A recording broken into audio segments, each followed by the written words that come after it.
la tierra que olvidó su espíritu. No es el fin del mundo lo que debería asustarnos, es el olvido. El olvido de lo que somos, de lo que alguna vez supimos. Vivimos en una época en la que el alma colectiva se ha ido desvaneciendo. Lo que antes era considerado sagrado, hoy es burlado. Lo que era espiritual ahora es superstición. En nombre del progreso, hemos vaciado el espíritu de la tierra. Y según advertía Carl Jung, esa amputación interior no saldría gratis. El declive espiritual del mundo está tan avanzado que las personas están en peligro de perder su última fuerza espiritual, la capacidad de ver la descomposición y de reconocerla como tal. Estas palabras no eran una metáfora poética, eran una alerta. Una advertencia escrita con el peso de un siglo de guerras y bombas. Carl Jung tenía una visión profundamente oscura sobre el futuro de Occidente. No solo predijo su decadencia, sino su colapso. Nuestra civilización no caminaba, se desmoronaba, y no por falta de tecnología, sino por la desintegración de la psique colectiva. El alma del hombre moderno, decía, está enferma. Y lo peor es que ya no lo sabe. Vivió 2 guerras mundiales, vio nacer el totalitarismo, presenció la creación de la bomba atómica. Y aún así, lo que más le inquietaba era la violencia interna, la incapacidad del ser humano para enfrentar su propia sombra. El dios de la ciencia mostró su rostro oscuro, produjo máquinas de guerra y gases venenosos. Y la razón humana comenzó a oscurecerse con ideas absurdas. Jung veía la locura en los sueños, en los políticos, en la cultura. Advertía que la mayoría de las personas estaban psicológicamente enfermas. Y lo más peligroso, esas mentes enfermas empezaban a tomar el poder. ¿Te suena lejano? ¿Te parece exagerado? Quizá ya estemos viviendo dentro de esa visión. Lo más aterrador es que no la vemos. Porque como Jung decía, el verdadero peligro del inconsciente es no saber que lo habitas. No necesitamos un fin del mundo con fuego y meteoritos. Basta con una civilización que ya no busca significado. Una humanidad anestesiada flotando sobre ruinas internas, creyendo que todo está bien, mientras todo se derrumba en silencio. ¿Estás despierto o solo sueñas que estás despierto? Si este mensaje resonó contigo, comenta qué parte de ti aún recuerda. A veces, tu palabra escrita puede despertar a otro que aún duerme. El niño con dinamita. Carl Jung no temía a las bombas, temía a los que las sostenían. El verdadero apocalipsis, decía, no se desataría por el poder, sino por la inconsciencia de quien lo empuñara. Y en su época, como en la nuestra, ese poder ya no pertenecía a dioses, sino a hombres. Hombres inmaduros, emocionalmente inestables, psicológicamente fracturados. Uno de sus temores más profundos era que esos individuos, aún envueltos en sombras internas no resueltas, llegaran a liderar naciones armadas con tecnología de aniquilación total. La liberación de la energía atómica le ha dado a la humanidad el poder de destruirse por completo. La situación es comparable a un niño de 6 años que ha recibido una bolsa llena de dinamita como regalo de cumpleaños. El niño juega, no sabe lo que tiene en las manos. Y mientras ríe, el mundo tiembla. ¿No es acaso esta la metáfora perfecta de nuestros días? Gobiernos impulsivos, poblaciones polarizadas, redes que premian la furia. Una humanidad fragmentada emocionalmente, con acceso a herramientas capaces de borrar siglos en un segundo. Pero Jung no solo hablaba del peligro externo. Su preocupación mayor era la guerra interior, la lucha silenciosa entre el ser humano y sus demonios. Una batalla que, en sus propias palabras, la mayoría estaba perdiendo. En una carta escrita en 1947, luego del final de la Segunda Guerra Mundial, escribió: «Parece que nos acercamos a un enfrentamiento final, en el que se decidirá si el hombre actual es lo suficientemente consciente como para lidiar con sus demonios. Por ahora parece que estamos perdiendo la batalla».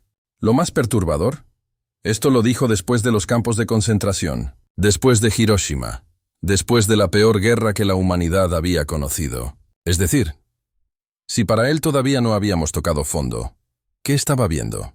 La respuesta está en su diagnóstico de nuestra psicología colectiva. Para Jung, lo que hacía al ser humano moderno tan peligroso no era su tecnología, era su inconsciencia sobre sí mismo. Vivimos dominados por emociones no reconocidas, por deseos reprimidos, por heridas no integradas. Actuamos como si fuéramos libres, pero somos arrastrados por lo que no queremos mirar. Y cuando eso se proyecta en lo colectivo, se vuelve ideología, se vuelve fanatismo, se vuelve destrucción, porque lo que no enfrentas en tu interior, inevitablemente lo repetirás afuera. Jung lo sabía, Por eso su obra no fue solo un estudio de la psique, fue una preparación para el fin. ¿Y tú? ¿Qué parte de ti se resiste a ser vista? Déjala salir en los comentarios. A veces nombrar la sombra es el primer paso para dejar de obedecerla en silencio. La psicología del fin. La mayoría busca en la psicología una forma de sanar heridas. Jung fue más lejos. Él no solo quería curarte, quería prepararte para el colapso. Según el filósofo Peter Kingsley, uno de los más lúcidos intérpretes de Jung, la psicología que desarrolló no fue simplemente terapéutica, fue profética. Un entrenamiento interno para sobrevivir el derrumbe de los valores, los mitos, las estructuras y las mentiras que sostienen nuestra civilización. Durante un colapso civilizacional, el sistema de valores se corrompe. Los mitos que daban sentido a la vida se vuelven vacíos. La conformidad conduce a la enfermedad. Por eso cada persona debe buscar su salvación interna. En otras palabras, cuando todo afuera se vuelva caos, lo único que puede salvarte es lo que has construido adentro. Jung sabía que los cimientos culturales se estaban pudriendo. Sabía que el alma colectiva ya no encontraba sentido en los dogmas, ni en las ideologías, ni en la religión tal como la conocíamos. Por eso propuso algo radical: que cada ser humano asumiera la responsabilidad de su propio proceso espiritual. Sin intermediarios, sin máscaras, sin concesiones. Mi psicología se prepara para un final. Tal vez incluso para el final. La única pregunta es, ¿nos destruiremos a nosotros mismos? ¿O destruiremos esta psicología infantil que tanto se niega a despertar? ¿Notas lo que está en juego? Jung no hablaba de una catástrofe cualquiera. No hablaba solo del fin de una vida, sino de la extinción del alma humana tal como la conocemos. Del momento en que el hombre pierda por completo su capacidad de mirar hacia adentro, y al hacerlo se convierta en una criatura vacía, reactiva, fácilmente manipulable. El apocalipsis, según Jung, no es un evento. Es un estado mental colectivo, un olvido profundo de lo esencial, una humanidad sin símbolos vivos, sin valores reales, sin centro. Y sin centro, todo colapsa. Por eso insistía, no esperes que el mundo despierte. Despierta tú, hazlo en soledad. Hazlo aunque duela, hazlo aunque te llamen loco, porque el precio de seguir dormido es volverte parte del problema que te destruirá. ¿Y tú? ¿Qué símbolo aún te guía cuando todo afuera parece derrumbarse? Compártelo en los comentarios. Tal vez lo que tú portas sea la chispa que otro necesita para encender su fuego interior. Las visiones del hombre que soñaba el colapso. Carl Jung no era un teórico encerrado en libros. Era un viajero del alma. Y como todo viajero que ha tocado las regiones más profundas del inconsciente, volvió con visiones. Algunas lo ayudaron a construir sus teorías. Otras fueron profecías. Una de las más conocidas ocurrió en octubre de 1913. Jung viajaba solo en tren, cuando fue súbitamente atrapado por una visión abrumadora. Una gran inundación cubría las tierras entre el Mar del Norte y los Alpes. Vio ciudades destruidas, cadáveres flotando, ruinas. Y mientras Suiza resistía, el resto de Europa caía bajo olas de destrucción. Pocos días después, la visión se repitió, pero esta vez más sangrienta. Y una voz interna le dijo, «Obsérvalo bien, es completamente real, y sucederá». Un año después, estalló la Primera Guerra Mundial. Pero Jung no era un místico sensacionalista. No veía sus visiones como predicciones literales, sino como símbolos del inconsciente colectivo, manifestando un destino psíquico inevitable. Advertencias, ecos de un alma colectiva al borde del colapso. Décadas más tarde, en 1961, al borde de su propia muerte, tuvo una última visión. Más oscura, más definitiva.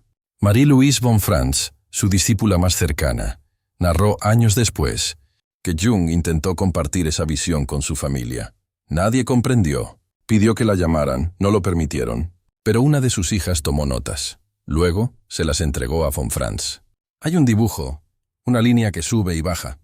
Debajo están escritos los últimos 50 años de la humanidad. Y unas palabras que hablan de una catástrofe final por venir. Von Franz, normalmente serena, reconoció. Mi alma se niega a aceptar esa idea. Pero como tengo esas notas en un cajón, no me permito ser demasiado optimista. Jung parecía saber algo que los demás no querían ver. Una intuición terrible, una certeza muda. La civilización ya había iniciado su caída. Y como suele pasar en las verdaderas tragedias, los protagonistas no lo saben hasta que es demasiado tarde. ¿Alguna vez has soñado algo que parecía un aviso? Cuéntalo en los comentarios.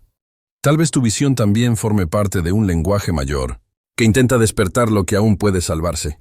corriendo sobre el vacío. Algunos se ríen de las profecías, otros las ignoran. Pero la historia demuestra algo inquietante. Los que se burlan suelen ser los primeros en caer. Muchos dirán que la visión de Jung estaba equivocada, que el apocalipsis no ocurrió, que Occidente sigue en pie, que seguimos produciendo, innovando, viviendo. Pero esa es la trampa. Las civilizaciones no colapsan con explosiones. Colapsan con ruido blanco, con normalidad aparente.